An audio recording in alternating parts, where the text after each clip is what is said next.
use in a more asynchronous piece to now being very synchronous in the classroom. So we can talk about that. So let's throw down some ideas. You're all, oh, are you not able to get in? Hold on, let me make sure you can get in there. Nope, you should be able to edit, right? Okay, it says that everyone should edit.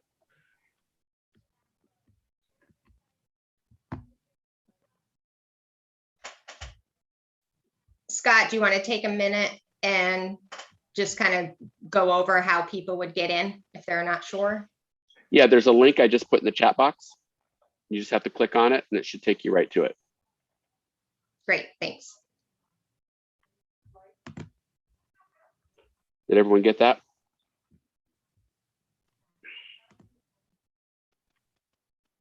Let's see, David, did you get that? Yep, yes, sir. All right, let's get some notes in there.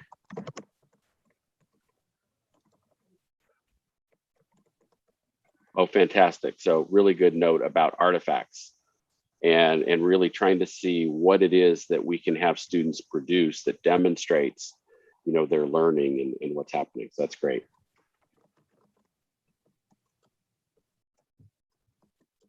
Great, okay. Establishing classroom interventions for 9 to 10, which is fabulous. So I assume you started with 9th and now you're expanding up to the 10th. Also looking at the 8th graders. And since you're using Naviance, I'm hoping that Aaron might put in the chat box a link to the lessons, the same lessons we have, but not only link with Naviance, but also Aaron's helped incorporate Nearpod. So if you're using Nearpod, you can have a pretty exciting interaction with that if you'd like.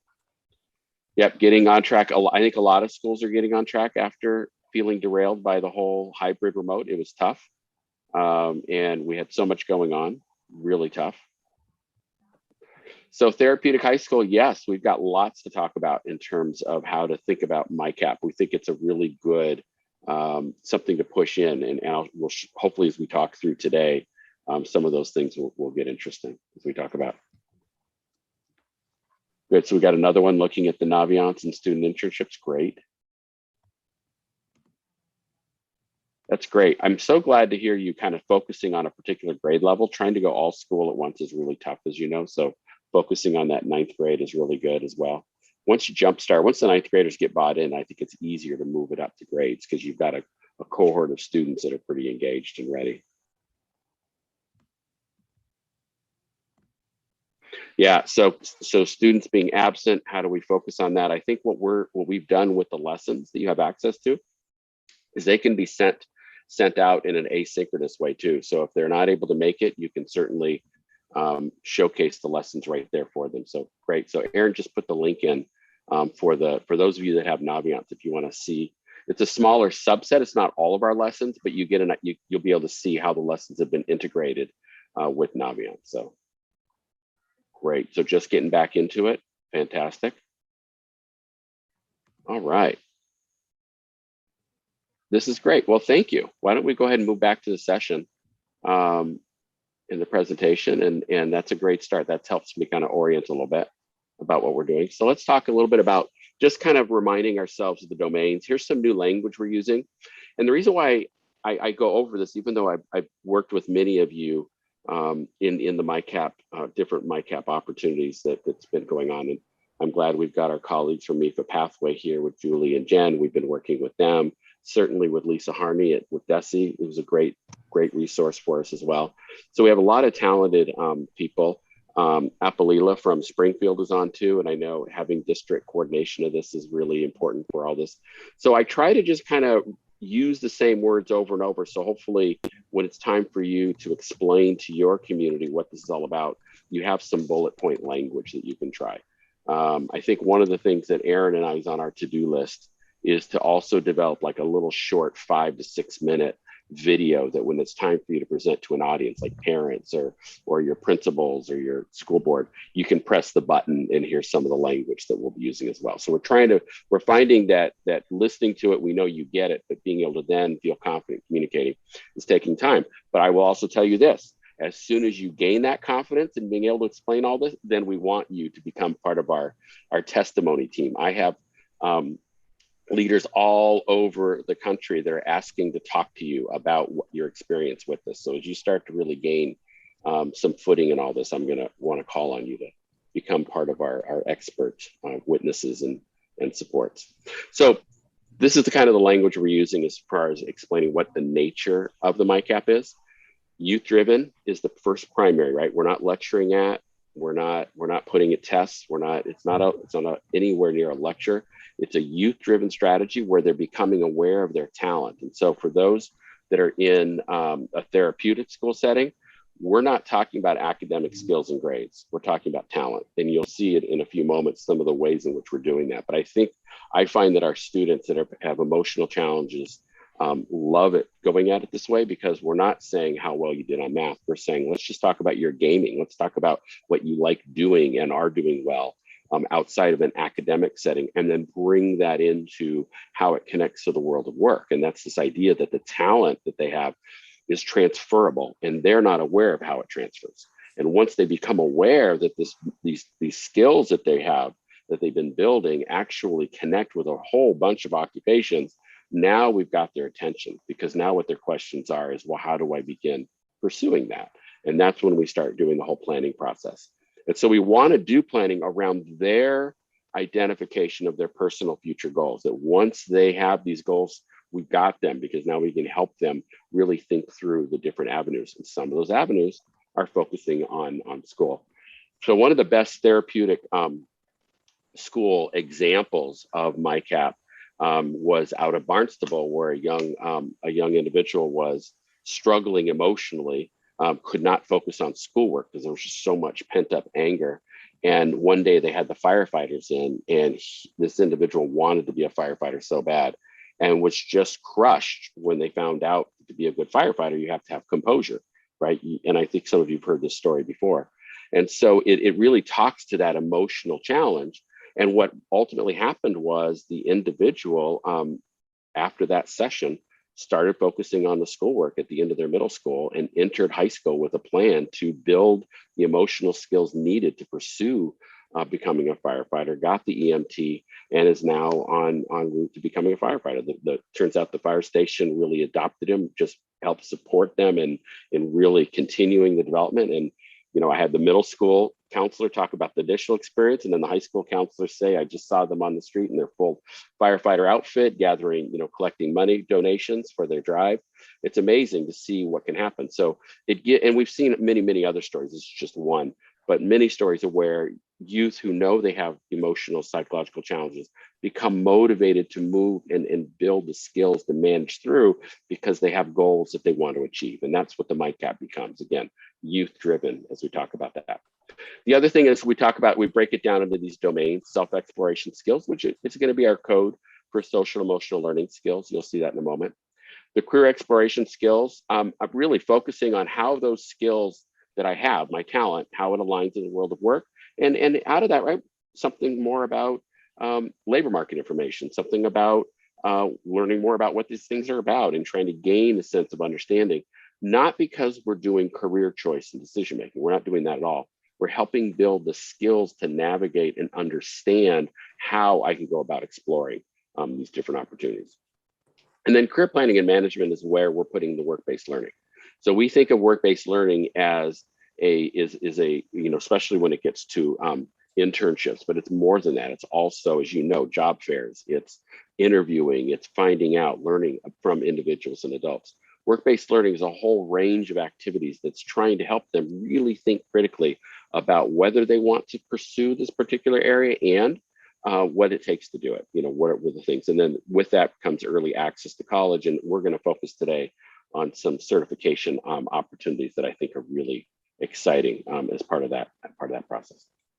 So I'm going to move on to some of the things and lessons, but I want to pause here and get a temperature gauge. Questions, clarifications, thoughts in terms of things?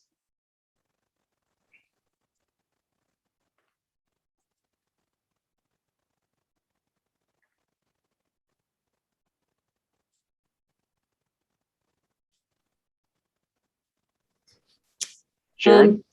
Yeah. Hi, Scott. Good to see you again. Yeah, good to see you. I'm wondering if anyone here participated in the MASCA free lessons kind of PD. They also have some free resources that are coming out, Scott. Yep, and I mean, they do. Any and all things that we could collect and gather. You know, as was noted in that meeting, oftentimes counselors don't have the time to create these things. They don't. And if they are created, we can certainly make the time to deliver them or help teachers to know how to do so. But I just thought I'd throw a plug out there. Thank you. If you have that link, I don't know if they're open yet. I understand. I know they had the orientation, but I got the impression that they weren't quite ready. Yeah, they're not quite ready. I assume it wasn't going to be they were going to make it available to all MASCA members, not just those who attended. So be on the lookout. Fantastic. We will. And as soon as we get that link, we're going to try to keep it blasting out as well, because we want to have that access. Two other ones. So Jen and Julie from MEFA, if you could throw down a link to the MEFA pathway lessons. They have lessons developed for you. And we also have and also the American Student Assistance, ASA, has developed some middle school lessons. Now, for those, they're open, but they're free, but they're not necessarily open. You have to register and go in to get those. But that's another resource that's out there. So a lot of people are coming in with some really good lessons that are coming in. Where I'm going to be focusing is we kind of, you know, we had to help Boston Public Schools launch their full MyCap. And so as part of that, Ed Vesters really helped us. And we were also working with Sociedad Latina to basically, during COVID, how do we get lessons to you as educators to make this work? And we wanted to do it in a way that demonstrated some of the key elements of the MyCap process. So I'm excited to see what MASC has come up with. Oh, I know there was another one too. DESE has worked, Lisa Harney led a whole team of middle school counselors and educators, and they have also put together a scope and sequence of some lessons and things. So we'll try to find a way to get some of those up to you as well, Erica. We'll remind you to do that, remind us to do that. So you have access. These are all open and free, and we want you to modify. So I think exactly as Sharon was saying, we know you don't have time. We know there's a few, and I think when I did a RIASEC, you know, the Holland Code profile of educators, I found about 15% want to design lessons, but 85% just show me what I need to do. So that's kind of what we have. That is, if you want to just see how to do it, here it is. If you want to make it your own, please, and then let us know what kind of change you make, because we'd love, you know, to implement through that. So I'm going to showcase this. I'm going to put in the chat box the link to it. And then if there's some additional comments or thoughts that people have, why don't you share some of those as well? Is there anyone else that wanted to share a little bit about or have questions in terms of what we've just talked about so far? So this is a link to everything that you are going to be seeing today. So it has a link into I put together a set of links to all the resources I'm talking about, and one of those links is to this document right here. Okay. So I will talk a little bit more about this as we go through. But anyone else have a comment or thought? Otherwise I end up talking too much. So please slow me down, stop me, save me from myself. Other comments? Remember this is for you all, and we will definitely all of these wonderful resources that Scott is sharing, we will also put them in our BVEF member community. So you can take the time to join that and have access. And then that's also a virtual platform where we can continue the sharing back and forth of resources, asking and answering each other's questions. But definitely take advantage today, because Scott has, you know, he's sharing some of his knowledge, but I've learned in the short term the little bit that I've known him, he is a wealth of knowledge. Yeah, it's fun to do. And Apalila, if there's questions or some thoughts from Springfield you have to, I'd love to hear.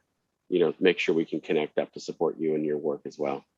So innovation, I thought we would just kind of throw out some things that I think are where we're really powerful kinds of things we're learning about. One is, it's hard to get our educators to adopt MyCap when they're feeling so focused on getting through content.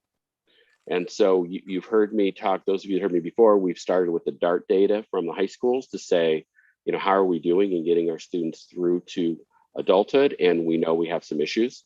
So that's one way of framing it. The other way is when we think about our portrait of a graduate, which is one of the new key terms, and I think districts are starting to think about that deeply. That portrait of a graduate has to be someone who's ready for this fourth industrial revolution.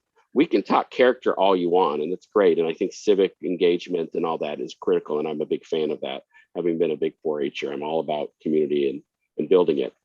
But if we're going to be able to have a livelihood, and if we're going to be successful, we also have to be ready with the skills needed to move into this industrial revolution that we have. And I think by framing the work we're doing in the MyCap around that, we're in really good shape. And it's pretty simple, right? It's human skills, technical skills, and career management skills. These are the 3 components. And the reason why human skills is a really important code word is because we don't have to use the word soft skills anymore, right? We're talking about the skills that computers can't replace. And we'll go into more depth on that in a minute. And it also allows us to move into CASTLE's social emotional learning skills, which a lot of our educators are aware of. And now we can not only connect with it, we can go farther with those skills. If they're interested, if they're willing to connect with us in MyCap around this, like I hear a lot of schools saying, well, we don't have time for MyCap because we're doing SEL. Well, if you're doing SEL and you're trying to develop those skills, you're doing MyCap because that's where we're starting with, right? Is thinking about that. So we'll go into that in a second. And then we'll flip over to advanced technical skills as it connects to work-based learning, especially before talking about planning is in the end. But that's one. Has anyone been able to start connecting or thinking about the 4th IR? Some of you've seen me present on this in the past. Is any of that resonating with your educators?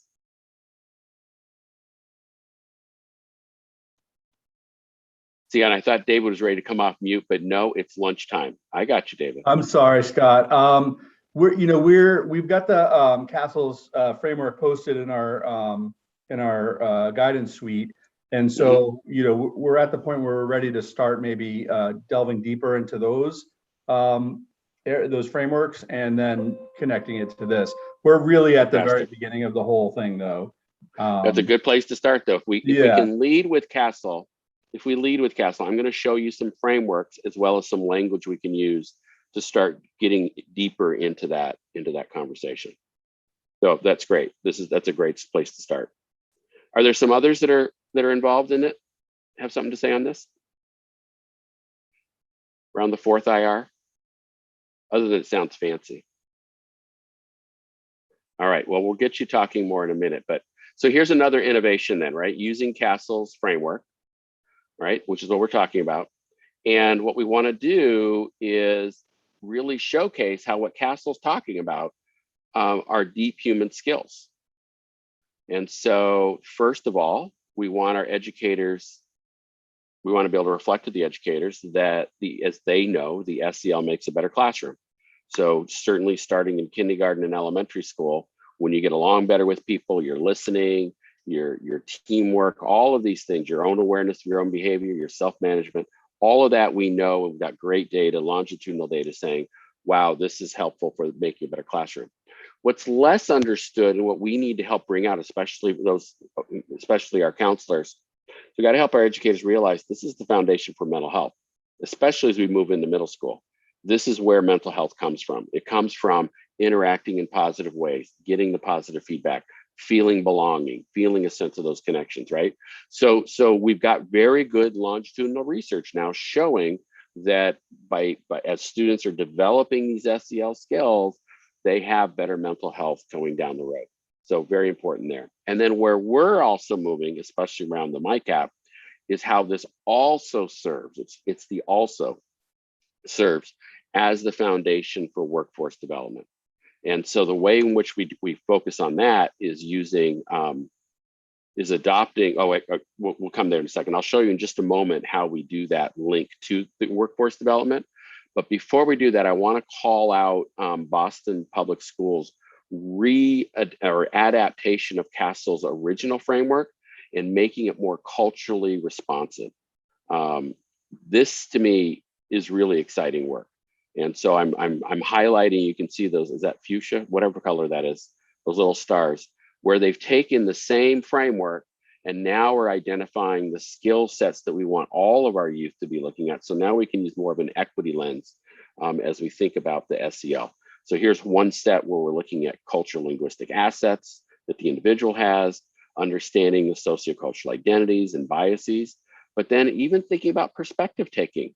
Perspective taking is a way of becoming critically conscious of other individuals and their lives and the way cultural differences may shape those lives, and appreciating those differences as they go through. So this is, I think BPS has nailed it. And so really hoping you all might be willing to kind of, as you look at the Castle model, which is great, this I think gets closer to where we want to be as a community. And we've developed a lesson to support you on this.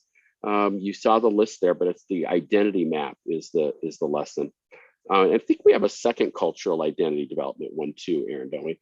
So we'll make sure we get that highlighted as well. But we piloted this over the summer, and it was with Sociedad Latina, and the students loved it. They couldn't stop talking as they were learning about things that made them similar, things where they were different. And the idea that they could be both similar and different from each other was really, really a powerful experience for them at the middle school. So that was fun.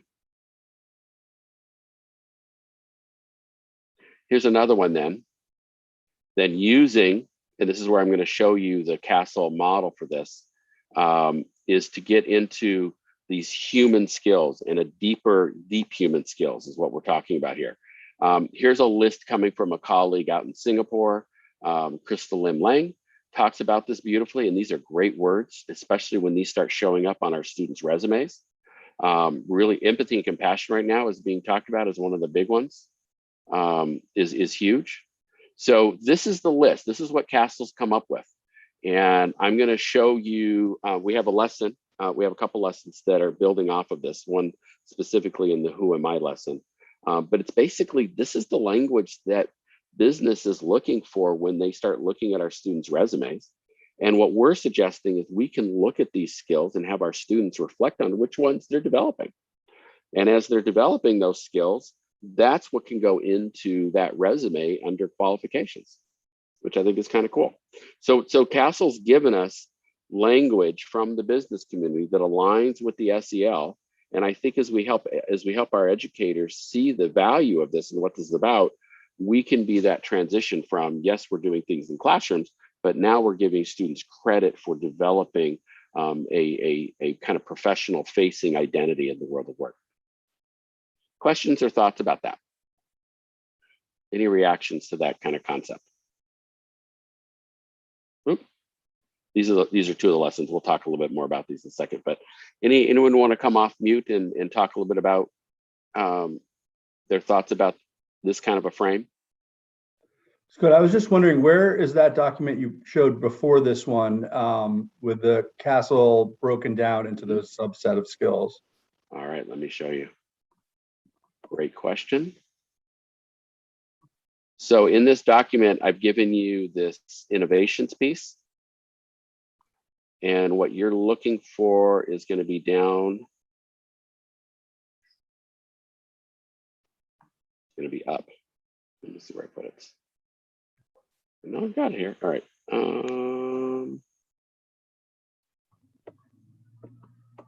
Great question. I know I put it in here. Where did I put it? There it is. So that's the transformative SEL. It looks like I did not, it looks like I must have not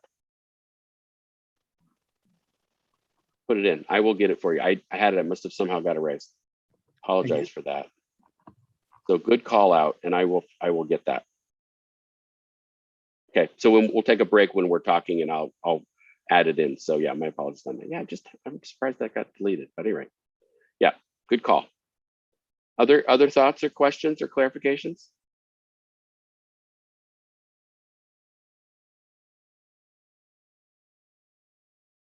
Now, how do I pronounce your last name? Akashan? Akashan? Doctor? Occasion? Occasion? I was so far off. That's just crazy. Yeah, any like comments? a happy occasion. Occasion. That's great.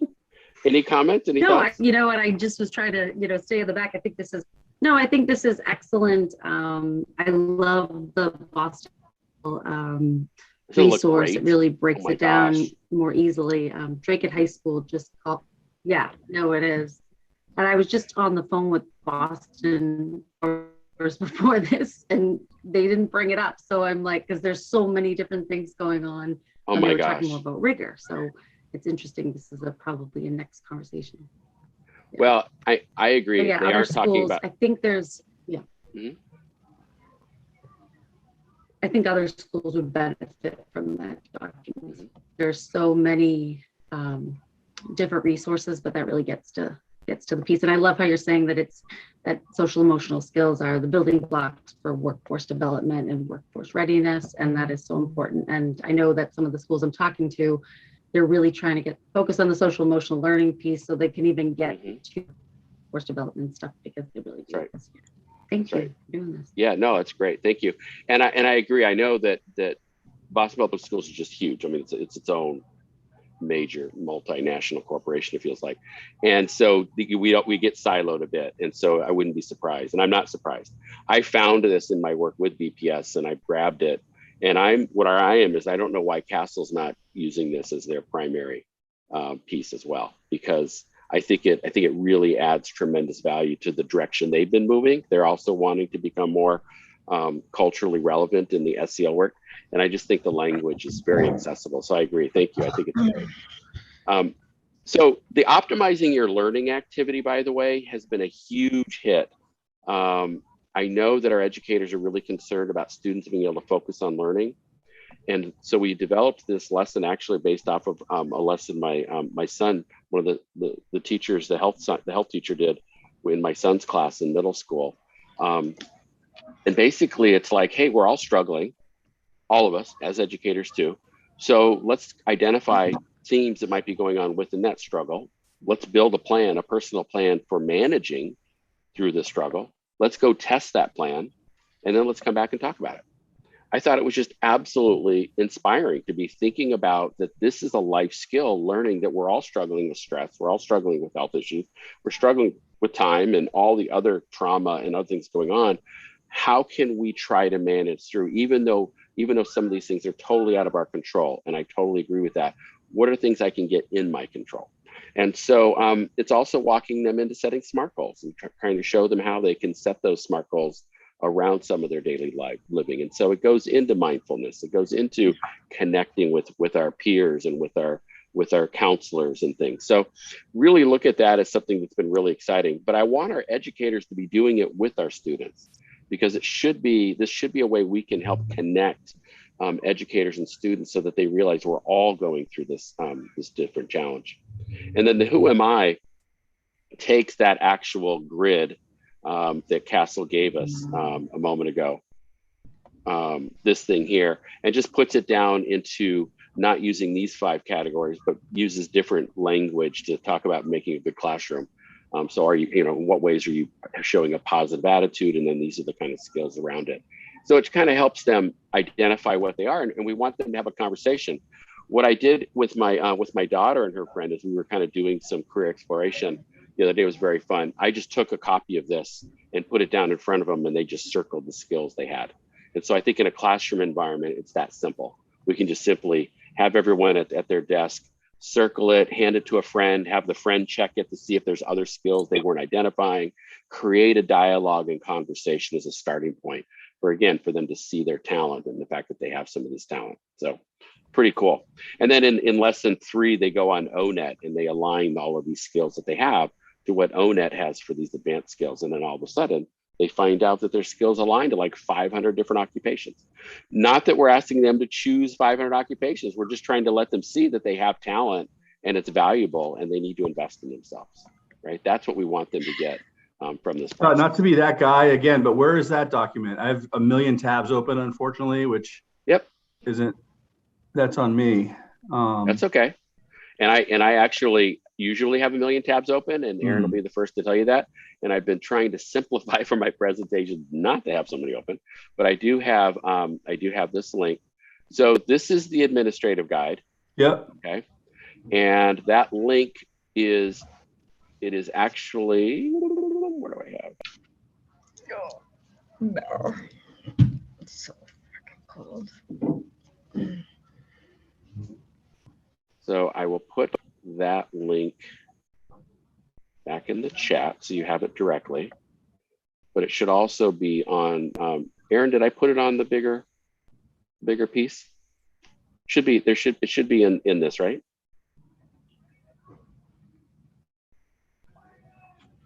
Did I forget? I did this early this morning. Yeah, so it's right here. So where it says MyCap Administrative Guide and Lessons, you have the direct link right there. Great. Okay. And the reason I'm giving it to you in a Google Doc is because Aaron and I are continuing to develop, and I want you to be able to get to whatever we develop. So the next rendition will be bringing over the BPS lessons with the Nearpod and the and the Naviance connection for those who want to use that. And for those who don't want to use Naviance but want the Nearpod, that way you can get it and just flip out the Naviance for whatever online activities you're using. For those who went through training, you remember we did Making My Future Work. So I have that link there, you know, for those counselors that want to design their own stuff. Just to let you know, these lessons we're using today, these were designed based off of that book. So we didn't take their exact, the Who Am I is from Making My Future Work, and then we modified it using Castle's skill sets. We have a personal roadmap that they use, but we modified it by connecting it with things like the UN Sustainable Development Goals and things like that. So we're definitely still influenced by it, but as you heard, it's hard for school counselors to find the time to look through 400 pages of career activities and decide what they want to do. So we don't want that. We want that no longer to be a stumbling block. Other questions, clarifications? We're good?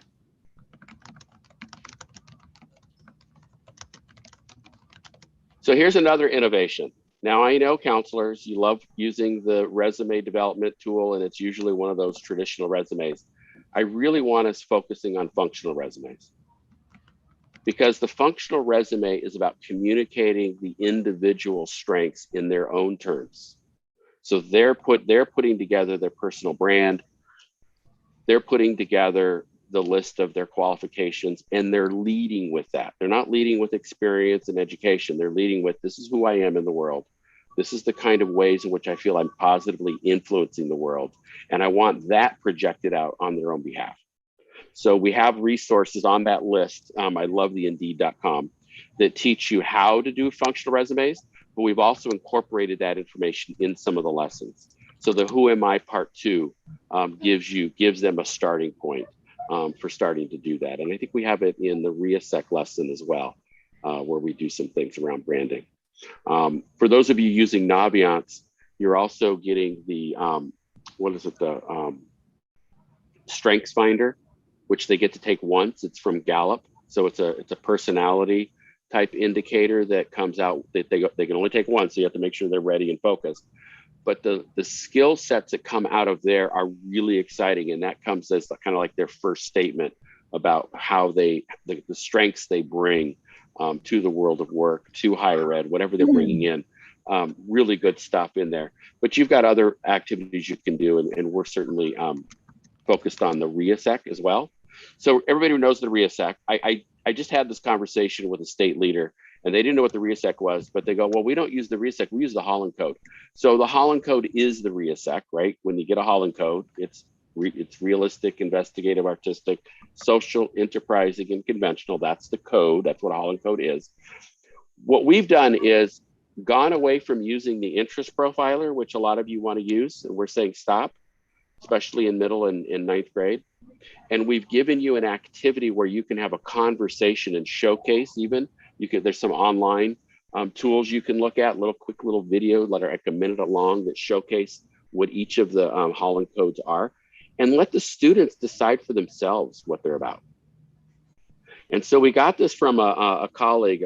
He's got lots of TED Talks on this topic out in San Diego. And we sat down with him this summer to say, how do you do it?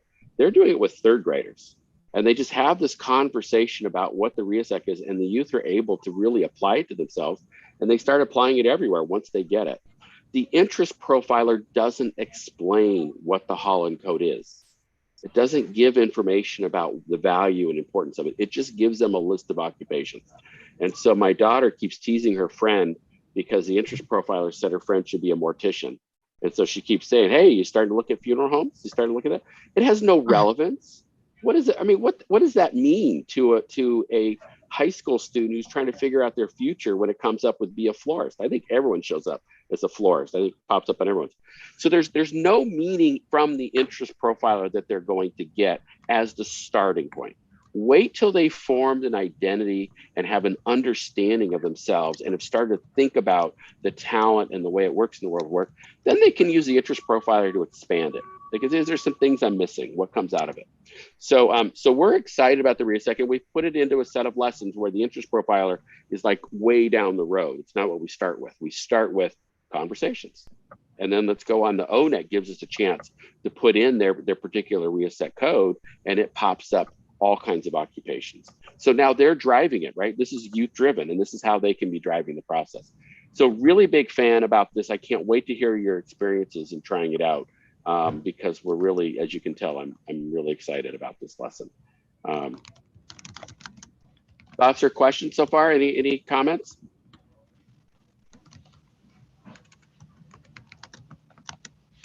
Ooh, hold on, I wasn't ready for that. There we go. All right, work-based learning.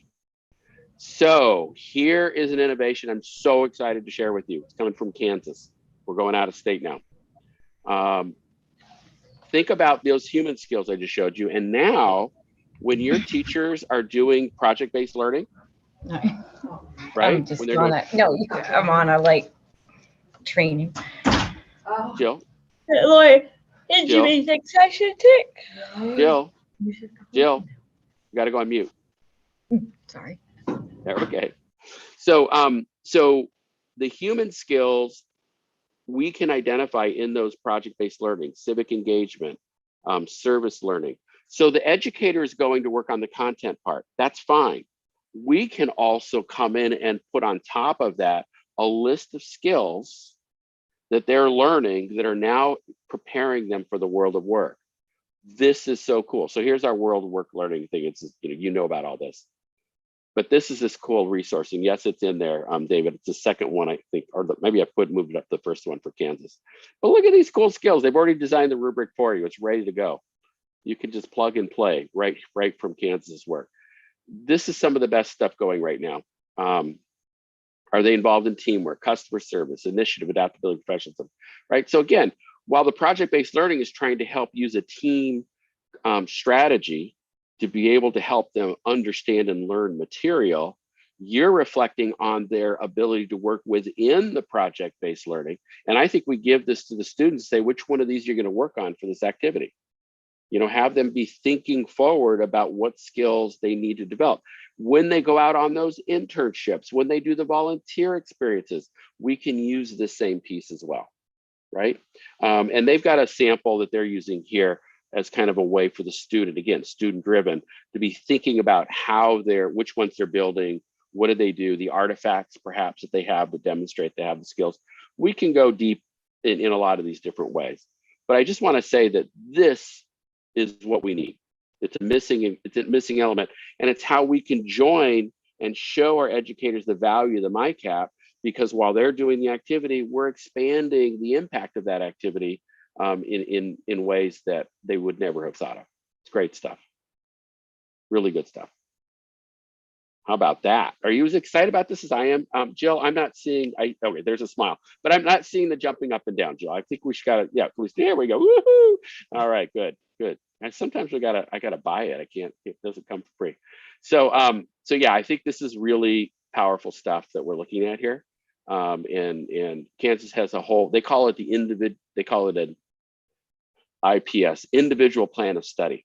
And they have a whole handbook out, that's a brand new handbook out on that with resources. It's really good, but this is a separate thing that they do for that. So pausing there, any questions or thoughts? Does it make sense how you might use it? The potential, David, what do you think? Is that something that starts to answer a question? Good. I think we should be doing this in middle school. I think right away, because when they're at school, this is their work. And are they coming to work ready to work with each other, support each other, and demonstrate that they've got these skills? So we can do this right away in middle school all the way up as they go forward. So really cool stuff. Now, this is the big innovation. This one, I don't know if you've heard, if I've talked about this one. It's been more recent this summer. End of the 10th grade, I want every student to have a LinkedIn account. Think about that. What is a LinkedIn account? It's an e-portfolio, right? So we're taking them out of the Naviance portfolio and we're building a professional public facing portfolio. What is the LinkedIn? It's an adult Facebook. That's all we're doing. We're not talking about it just as a job. It's a branding. It's a who am I? And we're helping them construct that. We've already been doing the functional resume. We've been building the sense of personal brand. Now we're moving all that into a LinkedIn account, and we're basically telling our community, look what we're producing at our school.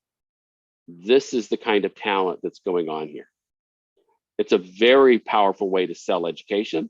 It's a powerful way to showcase what we're really about, which is getting you ready for that future. And we want to use it to help them start focusing on this next year. So that rising 11th grader, we want them focusing on what technical skills they need to develop in this next year to be ready to enter the world of work. I know what you're saying, but my kids are going to college. They will all be going to the world of work. Let's get them ready now, because we know in Massachusetts, only a third of the 9th graders are going to finish a 2 or 4 year degree. Remember that, keep that focused. And a third, only a third are finishing. If we have students of color, our students with disabilities, we're down to 15% or less of our entering 9th graders are getting through to getting that post-secondary credential or degree. So what we can control is that when they leave the 12th grade, we can certify them as having skills that's going to allow them to get double minimum wage. We can do that. That should be our focus, so that every single student is able to drop into a job or drop into post-secondary because they know they can be successful, but they have backup plans. They've got the skill set. So this is what's amazing. We have online certification programs right now. Between now and December, get your students together, get those that are ready to do it, try it out. LinkedIn, it's for free. They can go in right now and get a certification in project management skills, which, by the way, every student should have. As you know, as an educator, everything we do is a project. So understanding how to approach their life in terms of a project management perspective makes them not only ready for the world of work, it's going to help them be ready for college. There's those that want to go into computer science or STEM. There's data science. There's how to do user experience design. They have that in the Grow with Google. So how to design websites or how to design through IT projects. What's happened is IBM has stopped using academic credentials on the job description. What they want to know is, what can you do? And so LinkedIn with Microsoft and Google have gotten together. They've created these credentialing, these certification programs, and they have employers watching to see how these certificates show up on LinkedIn. And then they're going after those people to say, hey, we'd love to give you a job. So can you imagine if they can do this during the 11th grade, by the time next summer comes in, they're going to have, hold on one second. By the time the next summer comes in, not only are they feeling ready to be successful, but the summer between their junior and senior year can be in an internship that aligns to the skills they've been developing. Can you imagine how great that would be to enter the 12th grade knowing I've already got a success identity, and now I'm ready to take risks at whatever that next level is? I'm feeling as though this is going to catapult our students into those 2 and 4 year degree programs because they're already, they've got it. They know that they can be successful. So this is my dream. This is my vision. LinkedIn by the end of 10th grade. And then and then we work with them in the summer. Let's get our community-based organizations on board, starting to work with them in going after these IT types of career skill sets. And there's some of them are customer service skill sets, whatever it is that aligns to their goals. So it's all in alignment with their goals. If it's a 2-year college program, that's fine. I mean, we've got the story of the young woman who between her sophomore and junior year realized she liked health sciences. So went to the local college to get a dietitian aid certification. So let's help them get those certifications. After they got the certification, they came back to school realizing if I want to be in the hospital setting, I've got to learn more math and science. So they spent their junior and senior year taking advanced courses and taking more early college courses, and was able to get a full scholarship for a nursing program when they graduated. So this is the student-driven part of it, right? This is a powerful time between 10th and 11th grade. Major change can occur. Even in this student's case, they hadn't been showing up for school. They were coming in and sitting there, but they weren't doing anything until they got inspired and had some ideas. So I'm not saying that it's just online that they should do this. We've got our local schools, but there's a lot here that we can take advantage of. I'm going to pause there because I've got a whole thing here. Oh, thank you. Thank you, Carrie. Exactly. That's the other thing that LinkedIn gives. They need social capital. And what LinkedIn gives us is not only does it become that professional facing kind of Facebook, it's building their capital and helping them start making connections and realize the value of that. So many of our youth do not have these role models. They don't have access to people in these areas. So when they start exploring people in the world of work through LinkedIn that have similar jobs and they start connecting to them, all of a sudden they're starting to build a network. So very, very big stuff as we go forward on that. Thank you. It's a really, really good point. So how about that? Did I sell it? Are we bought in? Lauren, are you bought in? That was a fair to Midland. That was not a strong sense of buy-in, I can tell you. All right, so we'll keep going on it. So Scott, can we get this? Yeah.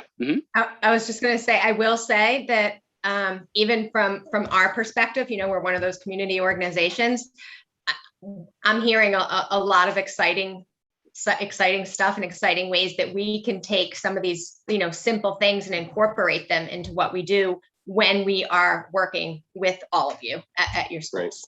So I think it's great. Awesome. And Springfield, Apalila, what do you think? Got 2 thumbs up. All right, that's good. Excellent. All right, so let's see what else we have here. So now planning, right? So one of the things was career management. When we think of career management in our context, it's really about the kind of planning activities they're doing. And in the DESE model, we have academic planning, we have career planning, and we have post-secondary planning. In the 8th grade, what that looks like is planning for my transition to high school. How am I going to use my high school opportunities that maximize my potential, that help me pursue some of the goals I'm looking at? And we're using future goals, not career goals, as our language these days. I've got a future I'm wanting to get to. How do I begin aligning to the mass core, perhaps, courses? Maybe it's a technical school that I need to get into. Maybe it's just adding in more advanced courses in certain areas that I need to look at that may be out of school. But I want that 8th grader to be having a full 4-year high school plan and their plan for early college and kind of certifications, not because it's a finished plan, because we're teaching them how to make a plan. We're teaching them how to begin thinking about constructing a future. So as they start projecting out into that future, we'll then use SMART goals of what are you going to be doing this semester? What are you doing next semester? Teaching them how to do this. What we found in our research is that when we do this MyCap process, they naturally start doing planning. They start setting goals for themselves, and not just career goals. They just start thinking in terms of goal setting. And as they start thinking in terms of goal setting, they find school more relevant and meaningful. And it's, from a data standpoint, it's almost a perfect correlation, like the biggest cause and effect. Once students start seeing that they have goals and the goals that they value, they find school is relevant and meaningful, which means they're more motivated, and all of a sudden grades go up. Their health goes up because they're managing their bodies differently. We've had schools in Denver talk about teenage pregnancy rates going down. It's an explosion of change of human development. It's unbelievable. So we can help those 8th graders enter with a full plan of what they're going to be doing as they move forward. And it's tentative, and it should be reviewed every year once we get them into high school, right, as they go forward. So when it's done really well, and I know Naviance and I think MIFA's getting it soon, and some others have it. Once you have all the courses online that they can register for because it's aligned into their MyCap, the technology part of the MyCap, School counselors are reporting zero course changes when the fall term starts, because the students are driving the bus. They know what they need to take. They're aligning to those courses. And each year we're focusing on, is the alignment there, right? Really exciting stuff, really exciting stuff. So once they're in, so that's the 8th grade. 11th grade, right? End of the 11th grade, we want them to have 3 plans created. If I were to go right now into the world of work, where can I go? We want them a backup plan. When they go to college, as I said, only a third get out. And the reason is because things happen. Life happens. Family members get ill. Mental health challenges erupt, right? 16 to 25, that's when the mental health challenges. If you've got an anxiety disorder and it hasn't come out yet, you'll have it by the time you get into those first semesters of college, right? We know the challenge of life stress that happens during that transition is biggest than we've ever experienced. Even, and I know for those of us that own a home, we've got enough challenges too, but the level of stress that goes up, the height of the stress that goes up during that leaving high school into those first couple of years of adulthood are just, there's no other time in our life that it's that huge. So things happen. So we got to have them ready. So they should have a pathway that says, here's my way in to livable wages. Here's my way through a 2-year college, right? Sometimes things get expensive. How many of our students think they can afford higher ed, and then when they start, they realize, I can't afford this, right? We were looking at for my oldest, who's now up at UMass Lowell, big fan of UMass Lowell. He was looking at New Hampshire, and it was great, and they were giving him all this money. Well, all of his money was in the form of loans. It was all in the form of, in addition to loans, you've got to find this additional money that you've got to take out of pocket. We're like going, we can't afford that. So when did we know that? A month before school starts, right? So if that's my experience as a professor teaching and trying to be an expert in this field, and I wasn't realizing just how crazy this was, imagine our parents, first gen, they're gonna get slammed. So we've got to have a 2-year pathway that they can see as a building block, that they can move into this. It's cost efficient. It's along the pathway to help support them then in moving up to these other 4-year. And then they need 4-year college plans, and they should have what are the affordable and what are the ones expensive. We've got MEF on the phone here. They're doing great work in helping understand the economics of higher ed, so we can have some of those things. So 11th grade, we got work to do. We've got to have every student with 3 plans. That way we can stop talking about going to college, career, all those different things. Even when we're in the CTE pathways, we're looking at all of it, and every student has to have it all planned out.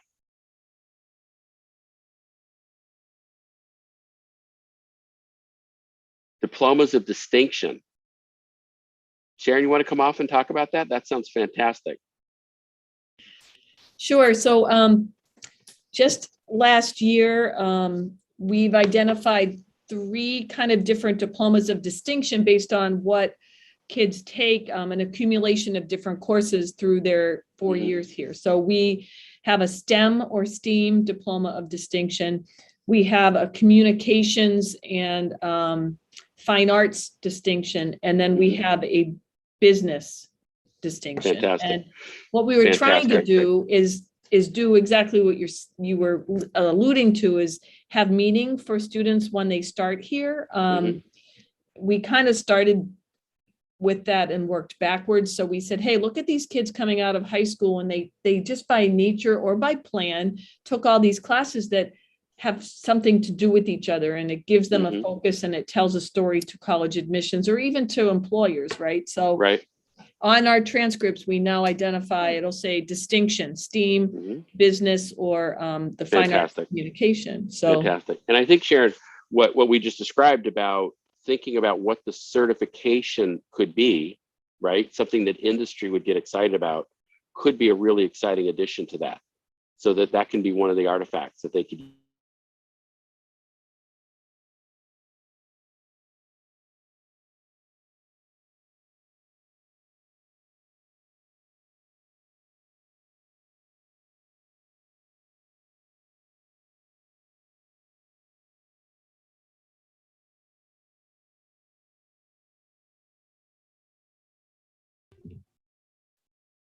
So I think we're having some connectivity issues with Scott.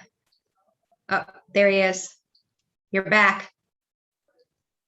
I was having a great conversation with Sharon all by myself since I was on Frozen. Sharon, fantastic. And I just want to say that the kind of certifications that I was sharing with you today could definitely become some of those distinction artifacts, right?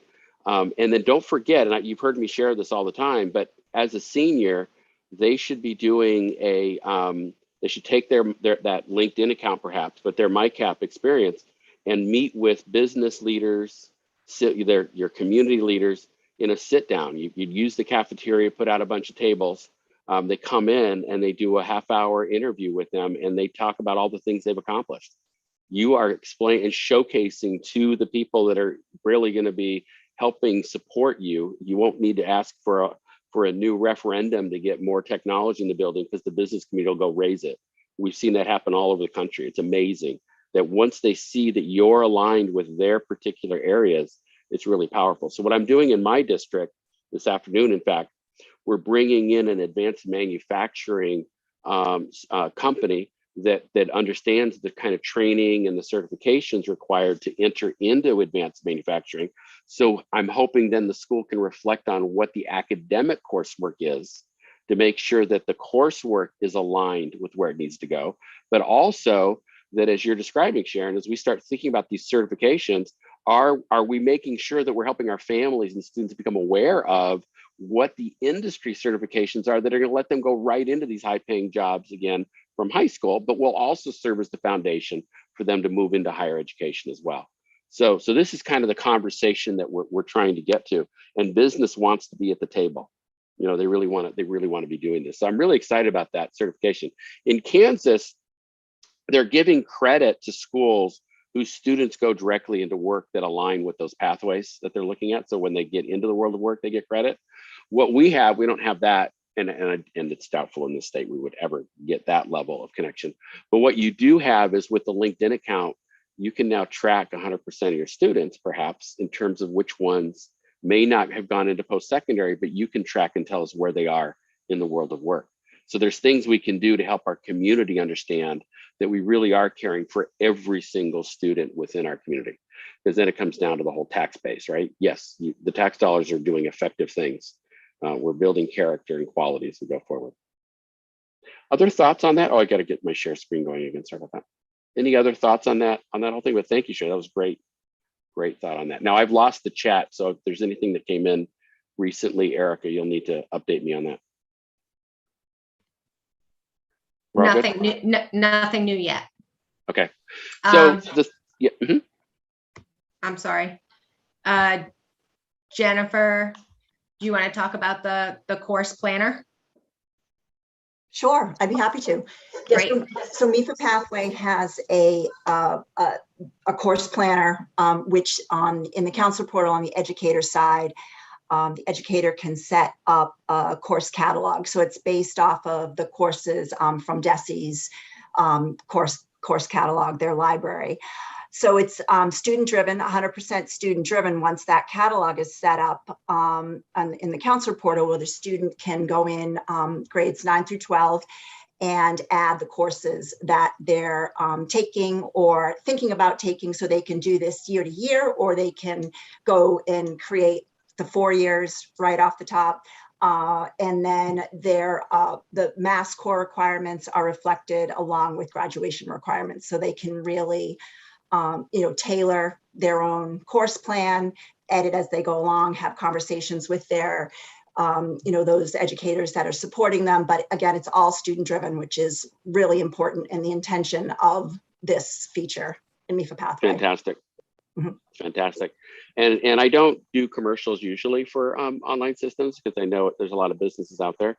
But because MIFA Pathway is free and it's something that's a resource for our community, I'm more comfortable. So couple things I want to say. I say two, but there might be three. So I better just say a few things. One is that this course planner is critical. It's really a way to help the students drive it and help as you see the students coming forward. You can chart where they were and where they've gone to show that they're selecting into a more rigorous academic plan. That is the first and primary outcome that the MyCap should have. Once they start aspiring for future goals, they start asking, how do I get there? And it turns out, who knew, I've got to do well in school. And that's the whole, and I know you've been telling them that. I know their parents have been telling them that. I know their counselor, everyone's been telling them, it doesn't matter. They have to discover it themselves. And that's why we keep using the youth-driven strategy for this. So then when you have the courses there for them to select into, they take ownership and they're going to be doing the work, and it's great stuff. So that's part of it. The other thing that MIFA has now that some of you have not, I know some of you have selected another system because it has the Common App. So the students can apply through one application process. So we've got all that linked up. I know that there is another system that has this great way of showing, and I know as counselors we rely on it a lot, where your aspiring schools are, where your, which schools are are a little above where you're at, which ones are in your wheelhouse, and we want them to be planful. But you know what? I'm not asking them to plan their colleges only on where they can get in. I'm wanting them planning their colleges based on their goals, based on the financial implications, right? Based on what's best for them and on lots of different levels. And for the most part, as a 4-year degree, that's more of a liberal arts across the whole way, getting into a really good UMass system is cost efficient and very a strong foundation, no matter what. So this idea of trying to get them into these expensive colleges of, wow, you've got the skills to get into a Yale or get into this, that may not be the right way to be thinking about this. So I think, so I'm not as interested in that dialogue with our students as much as I am, what are the goals? Let's look at financial planning. And now let's figure out what makes the most sense based on the affordability and everything else. And when I showed my daughter, thankfully at Boston University, as parents, we have 2 faculty now there with my wife and I, it's a cost efficient way to go. So is the UMass system. So showing that compared to the other systems in the 11th grade, showing the financial implications of selecting into the one that could get into at a higher end versus getting into the ones that might be more cost efficient, it was mind boggling. Our daughter could not believe it. So, so really important stuff on that as we go forward. So, so anyway, so I'm giving you MIFA pathway. I'm also getting distracted by phone calls, and I think a child has to get picked up, but we're just going to have to deal with it. This is how things go. So, life balance in COVID is just, isn't that always wonderful fun as we go forward? Any other thoughts or comments on that long lecture I just gave? Was that all right?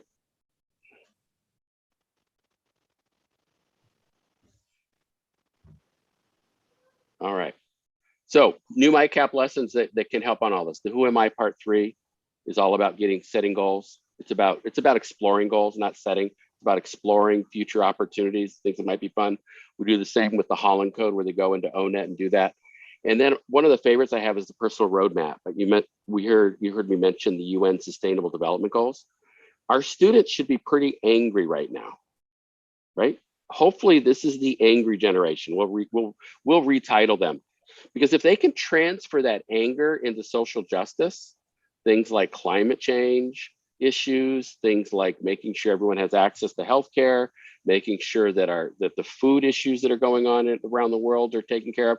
There's a whole bunch of stuff. And the UN Sustainable Development Goals were designed specifically for this global economic collapse that we're experiencing.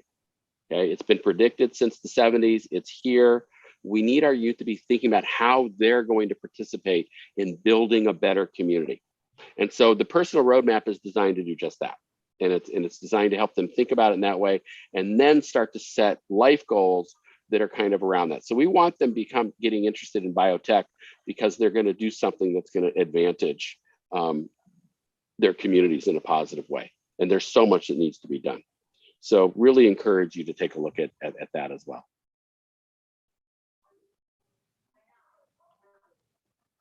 I think, is that my last slide? Might have been my last slide. Let me triple check here. So some thoughts, questions, conversation. And I can, in the couple minutes here that we have remaining, I can always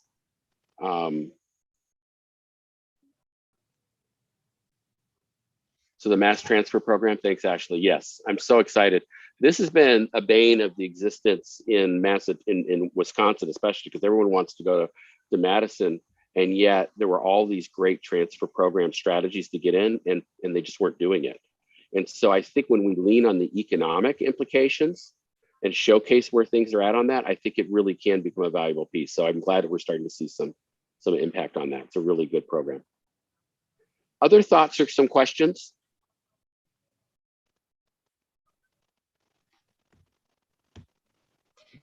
What else has kind of come to mind is Scott sharing some of these newer resources.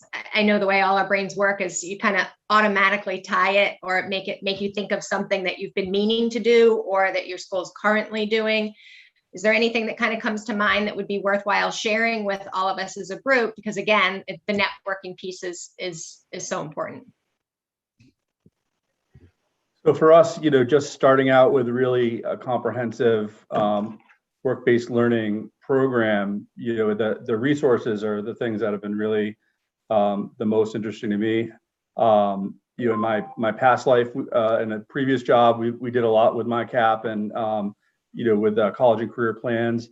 And so I'm a new principal here this year, and so really excited about the possibilities. And one of my our guidance transition specialist, Ellen Clark, is here as well. And, I think we're going to leave this meeting and have a powwow really soon about, what are some of the things that we can adopt right away, and what are some of the things that we can plan to adopt down the road, and what makes the most sense. Thank you, Dave. David, also, I found where I put the Castle piece here. If you look under the Fourth Industrial Revolution resources on the list, let me share screen.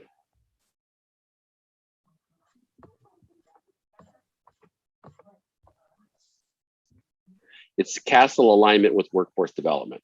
So that's the link that gets you to that big list of the human skills that align to the world of work. That should work. Let me make sure. It didn't work this morning, and I think I was able to put in a new link. So this is the actual publication you'll be looking for.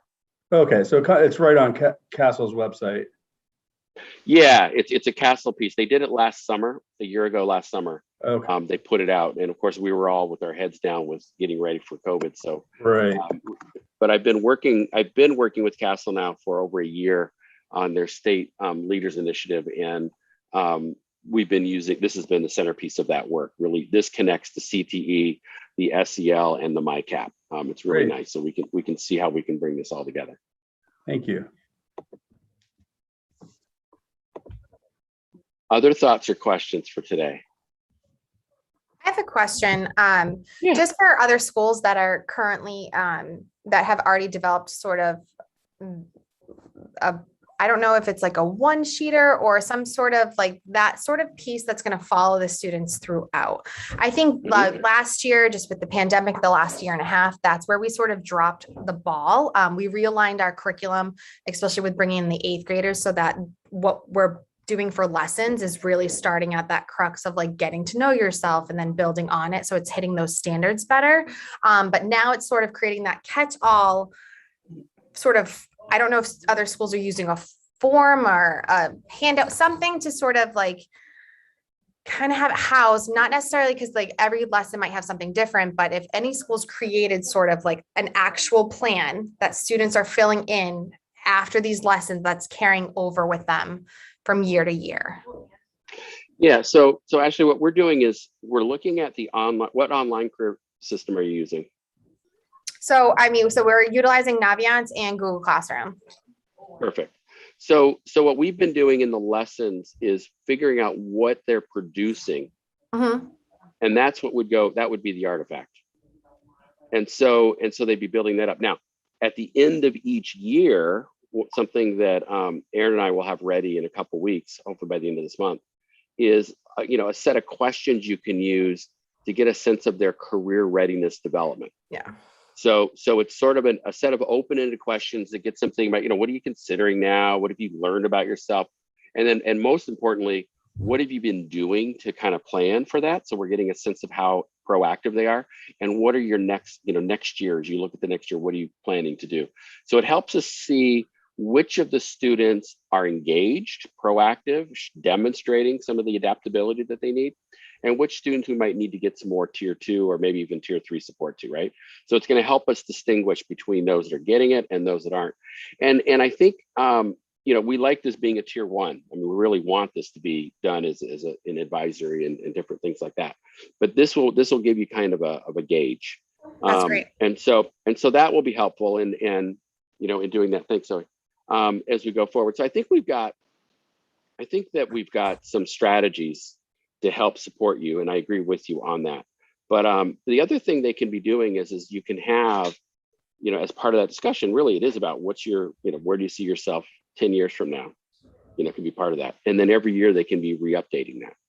Yeah, because I worked at a school a few years ago, and they literally had, it was like a 1-pager front and back, and it was like my 4-year plan. So that like when they did the learning styles inventory, they put that, and they kind of, and like throughout each lesson that they were going to do over the 4 years, they updated this one sheeter.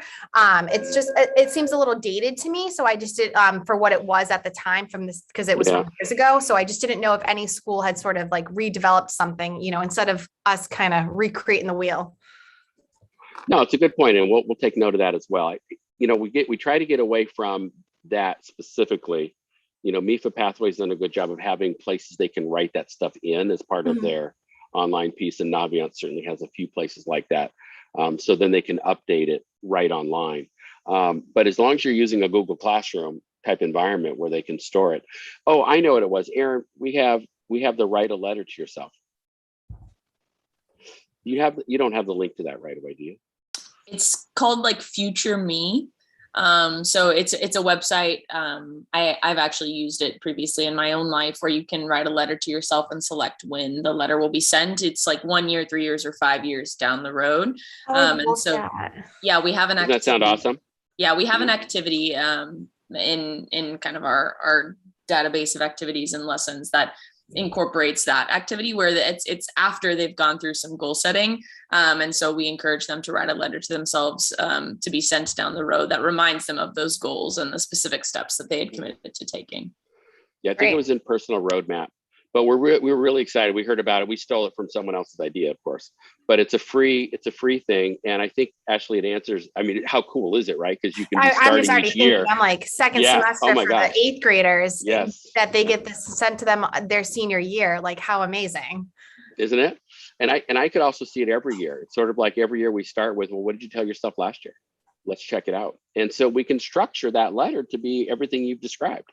Right? What are the things we want them to answer about? So yeah, I'm going to be teaching a class in spring for our freshmen in our College of Ed, and I'm going to have them use that too, because I want to have them they'll come back as sophomores and see what did they accomplish in that year that they said they were going to do. So pretty cool stuff. And don't forget, you've got to do it yourself too. So we want this to be, this isn't just for the students. We're all doing this together. So thanks, Sharon. It was great to have you on. So yeah, really good stuff in terms of this. I'm really excited about this letter idea. There's so many things I want to do with it. So, but make sure you all do it with your colleagues. All right, other questions or thoughts or other things that we can, resources and stuff? I have a question for the other schools. About how many lessons do you kind of do? So like we've touched upon like each grade like once, but then it's kind of hard. Like freshmen we do math classes, sophomores we do history classes, and then juniors like English, but like once a year definitely isn't enough. So I'm just kind of curious how the other schools have kind of implemented it. So the question is, how many lessons per grade level do you think is kind of the plan going forward, or what you've gotten to so far? So for us, I know we're going into the classroom about 3 to 4 times per year for each grade. And then we do one advisory lesson a month that kind of focuses on all of this that the teachers do with the kids during advisory. But for the counseling department, we're going in 3 to 4 times a year. And I think the idea from what you just said, Jill, or maybe I can kind of add into that, or what I'm hearing as well, is we need to align what's going on in the classroom around social emotional learning to the MyCap process. So if they're using advisory, they're probably doing a lot of the things that we would say is part of the MyCap. So let's make that happen. Let's create the framework so they know they're not doing something new. We're integrating with things they're already doing. And yes, I agree. There are times where you as the counselor going into the advisory has a tremendous added benefit, but we don't want you doing all the advisories, right? Because you can't. So it's sort of a team sport. Maybe the advisory becomes a place where you model and demonstrate some new innovative lessons, knowing that then the educator can take it over. The reassec lesson is something where you can shine.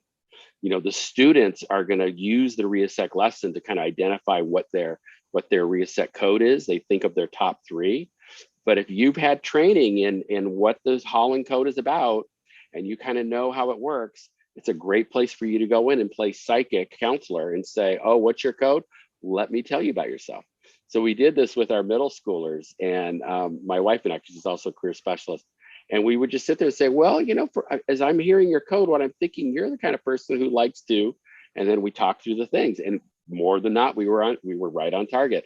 But this idea that these types are real and they're reflective of unique qualities is a really powerful thing that as counselors, we can really shine on. So if it's something you feel confident in, definitely try to do that as for fun. And I think your educators are going to come away blown away, especially because you're going to ask your teachers to give you know, what's their code, and you're going to give them a quick analysis as well. But we know that personalized interpretations is such an important part of career development, period, always has been.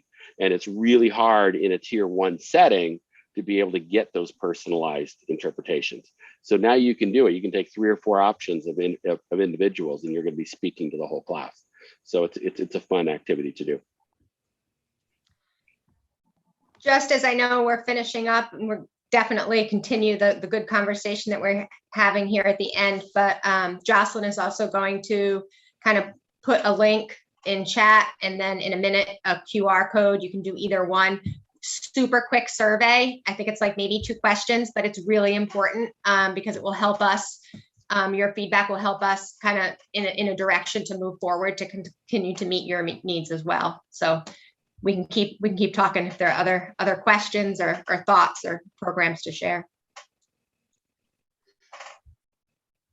Well, I didn't mean to put a squelch on the good conversation. Yeah, I'm just going to put in the chat. Some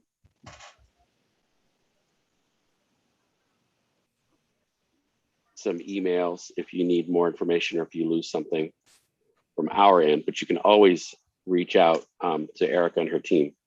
So you know, we're sharing back and forth all these different resources. So you should be in good shape.